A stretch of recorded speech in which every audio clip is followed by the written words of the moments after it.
Bonjour, we're live. Welcome to the latest episode, NDN Way with Jonny R, podcast that records live from the southern shore of the mighty Red Lake. I'm your host, Jonny R, obviously, coming to you on this somber Friday evening. There's actually a lot of things going on right now in the nation, and it's really hard to know where to start. You know, was it last week or the week before? We had a moose get killed. We're not supposed to kill any mooses, but somebody did. And we're still looking for the killer of that sacred moose. But we'll get there. We'll find you. You will be brought to justice. Or whatever, I don't know. And earlier this week, there was a,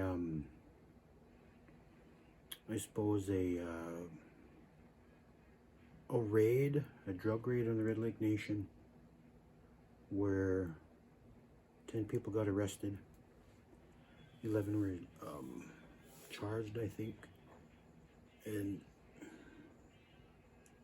that's kind of hard to grasp, you know.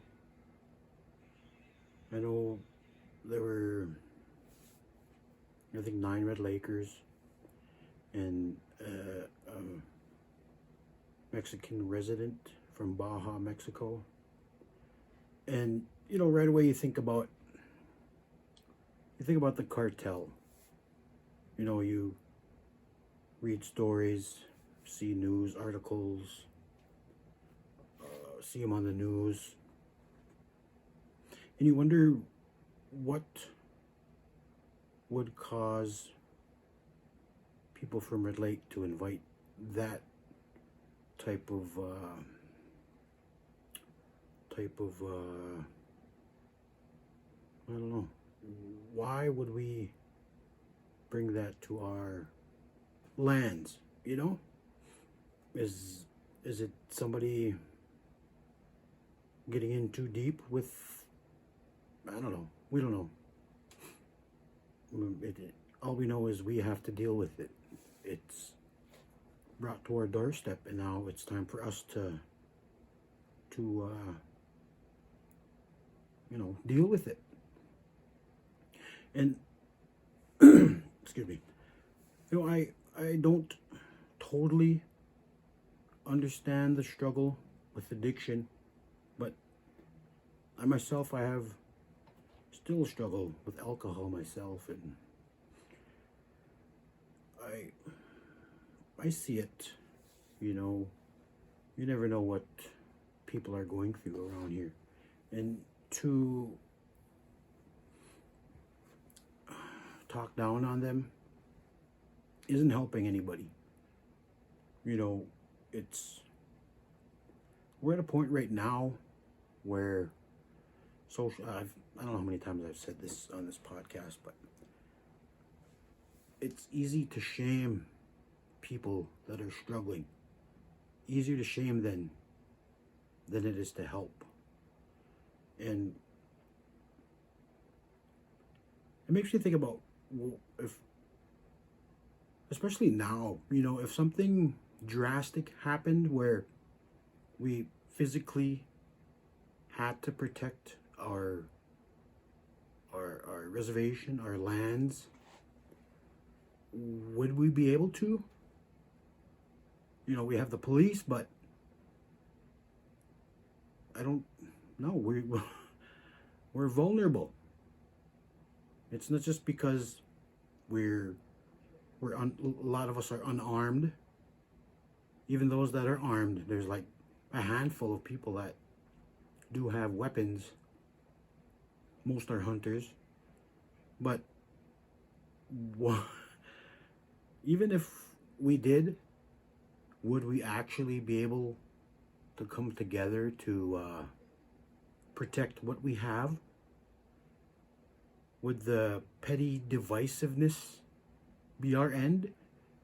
You know, you see the natives or the Canadian First Nation in Nova Scotia struggling with the white man over there.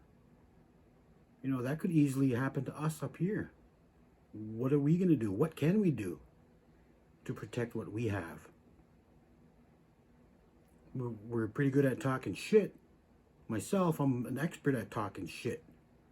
But what are the steps that we could take to step up if we if we were forced to? I mean, how many of us could actually fight a battle to protect our family, our lands, you know, our kids, our elders? You know, it sounds like, you know, like you're thinking about a movie. You're going to be in a movie. But look at in Nova Scotia. Is that where it is? Nova Scotia? Yeah. But we are a divided nation. It's hard to see us as able to come together. We do at times, but we're looking at a time we never thought could possibly come with, you know, the divisiveness of what's going on with the Trump administration. Where are we at? What are we gonna do? How, you know, a lot of Red Lakers are tough. They can fight, but again, it probably won't come to that. But what if it does? You know, I don't know. I don't know why I was thinking of that. It's just seeing other people struggle and a lot of people shaming them, calling them down. You know, I know there's families that have put up with it for years. Their family members struggling where they can't deal with it anymore. I just don't know. What are we going to do? You know, this whole drug raid, all these people got arrested.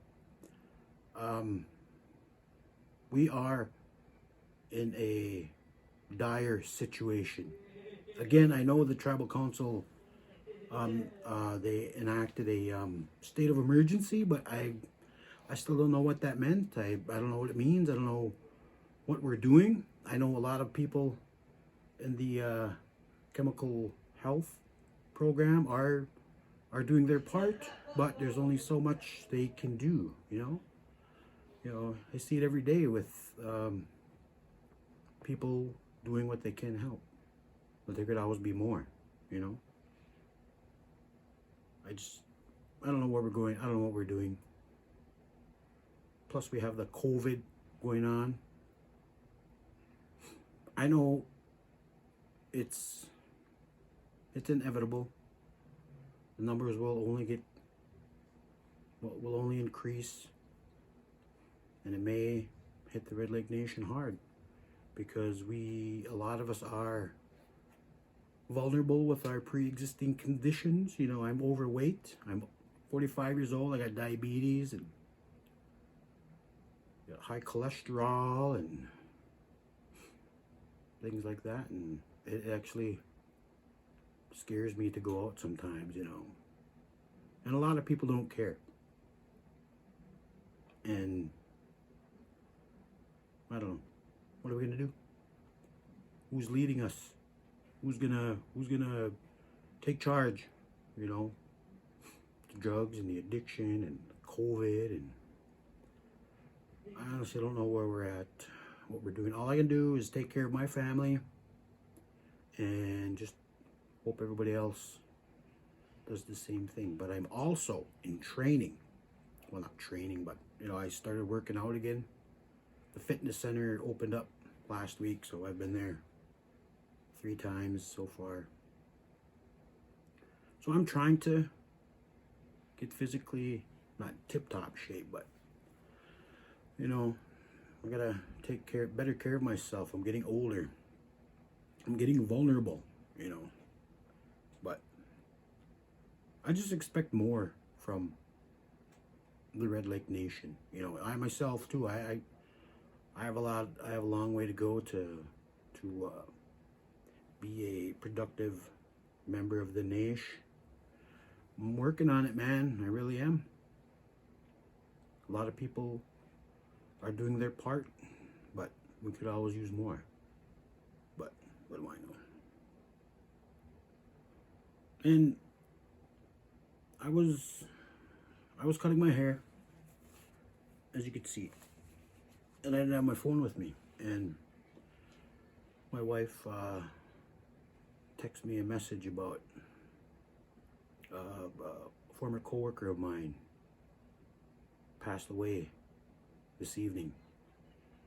And the thing about Red Lake is, you know, yeah, we are struggling right now, but we are always a close community.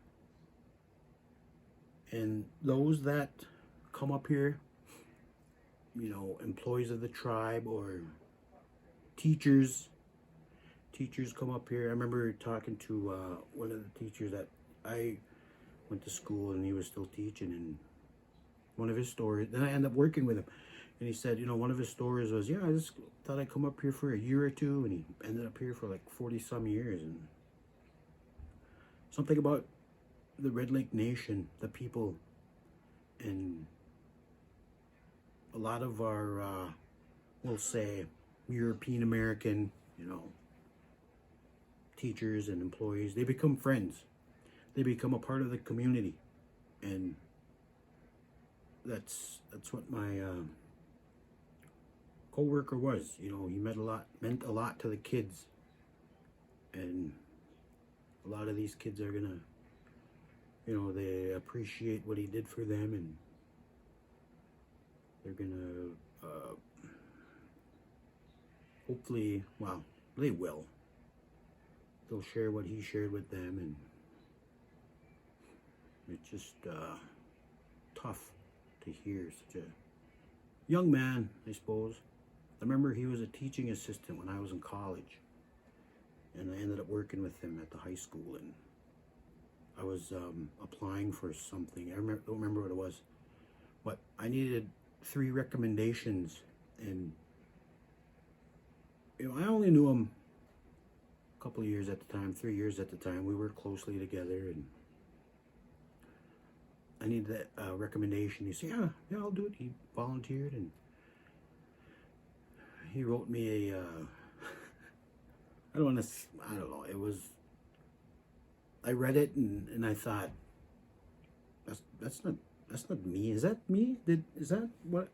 He said, yeah, man, that's what I've seen in your time working here. And he gave me a very very strong recommendation, even though we only know each other for a couple of years. But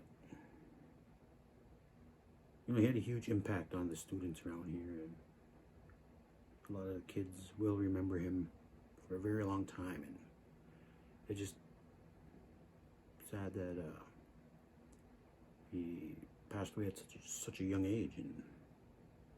But those kids will have memories of him to last a lifetime, and that's what's important. Kids, man. Kids. All right, man. Rest in peace, Mr. H. Miigwech for all you've done for this community and our kids.